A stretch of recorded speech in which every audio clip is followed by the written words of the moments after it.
นควรจากใจจึงคิดได้ว่ายังเป็นโสดเฮ็ดเรียกผ่านจนเกินกำหนดเป็นโสดมานานหลายปีหับราชการ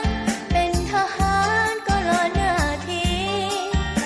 แต่ขาดสิ่งเดียวบ่มีคู่ชีวิตบ่มีน้ำทันเสียงจากหัวใจเตือนบอกให้สอบหาคู่ครองจักหน่อยจะเข้าไว้ทอง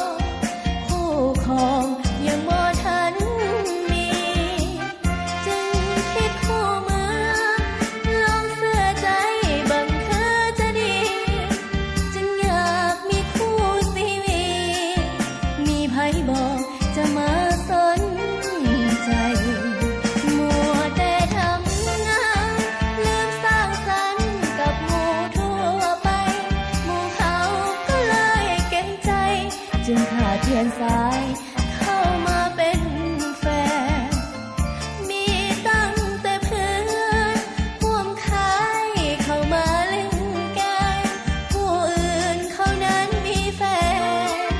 สายแนนเฮาอยู่ไสโนส่วนเรื่องเวียกงานก็สำคัญภาระยิ่งใหญ่แต่เรื่องหัวใจพัดจากใดผู้มาเคียงคองปลดล็อกหัวใจขอให้สายให้มาไม้ปองหัวใจน้องทั้งสี่ห้อง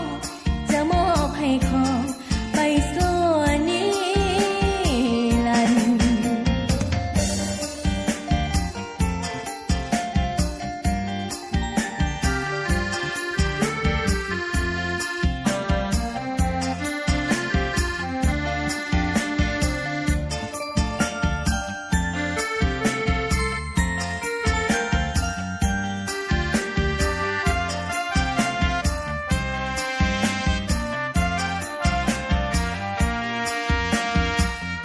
มัวแต่ทำงาน